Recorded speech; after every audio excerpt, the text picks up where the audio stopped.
কি আপনি মনে করেন যে আপনার ক্লায়েন্টকে আপনি খালাস করতে পেরেছেন তো পারবেন? হাজার কথা যদি আসামির বিরুদ্ধেও যায়, একটি কথাও যদি আসামির পক্ষে যায় এবং সেইটি যদি যৌক্তিক হয়, এই যে আন্দোলনটা তারা করেছিলেন সে আন্দোলনটা ছিল অবৈধ। যতগুলি কর্মসূচি আপনারা ঘোষণা করেছেন, লাইক 31 জুলাই গণগ্রেপ্তারের প্রতিবাদে আন্দোলনের অভিমুখে মার্চ ফর জাস্টিস, তারপরে রিমেম্বারিং আওয়ার হিরোজ, তারপরে 1 আগস্ট তারিখকে 32 জুলাই হিসেবে গণনা করা এবং এক দফার দাবি, এই যে এক দফা বলতে সরকার পতনের এক দফার দাবি, এই যে দাবিগুলি ছিল পর্যায়ক্রমে নীল নকশার অংশ, যার সর্বশেষ যে বিষয়টা ছিল সেটা হলো এই একটি বৈধ নির্বাচিত সরকারকে তার ক্ষমতা থেকে পদত্যাগ করানো বা অবৈধভাবে তাকে সরাইয়ে দেওয়ার জন্য যে সমস্ত পরিকল্পনা দীর্ঘদিনের ছিল সেইটিরই বহিঃপ্রকাশ।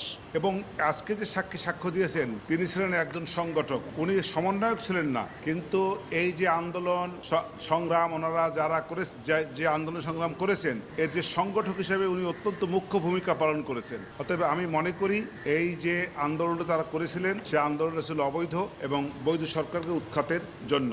সেই প্রসঙ্গে আমি তাকে একটা মেটিকুলাস ডিজাইন ছিল, মেটিকুলাস ডিজাইনেরই অংশ হিসাবে এই আন্দোলনটা হয়েছে।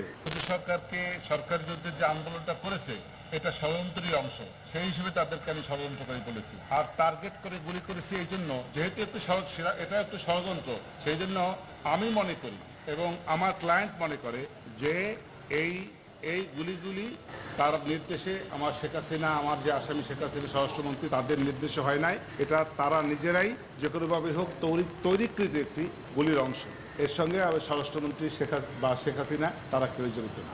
ক্লায়েন্টের সাথে কথা হয়েছে না, কথা হয় নাই আমি মনে করি। ভাই আপনি তো সেখানে সব আসামিকেই জেরা করলেন, সব ফাঁকিকেই জেরা করলেন, আপনি এখন পর্যন্ত যে জেরা করেছেন তাতে কি আপনি মনে করেন যে আপনার ক্লায়েন্টকে আপনি খালাস করতে পেরেছেন তো পারবেন?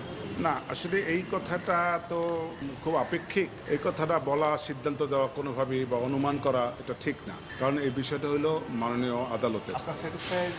আমার স্যাটিসফাইড থেকে আমি মনে করি আমি মোটামুটি যেসব সাক্ষীদেরকে জেরা করেছি আমি ভালো জেরা করেছি, ভালো ভালো পয়েন্ট আমি আনতে পেরেছি। একটা জিনিস ক্রিমিনাল মামলা, একটা জিনিস স্বীকৃত, সেটা হলো এই যে হাজার কথা যদি আসামির বিরুদ্ধেও যায়, একটি কথাও যদি আসামির পক্ষে যায় এবং সেইটি যদি যৌক্তিক হয় এবং বিজ্ঞ আদালত যদি মনে করেন যে এই বিষয়টাকে যুক্তির নিরিখে বিচার করা যায়, তাহলে একটি পয়েন্টের উপরেও আসামিকে খালাস দেওয়া যায়। অতএব আমি বলছি না যে আমার আসামি খালাস পাবে এ কথা নিশ্চিত, তবে পাবে না এ কথাও নিশ্চিত না।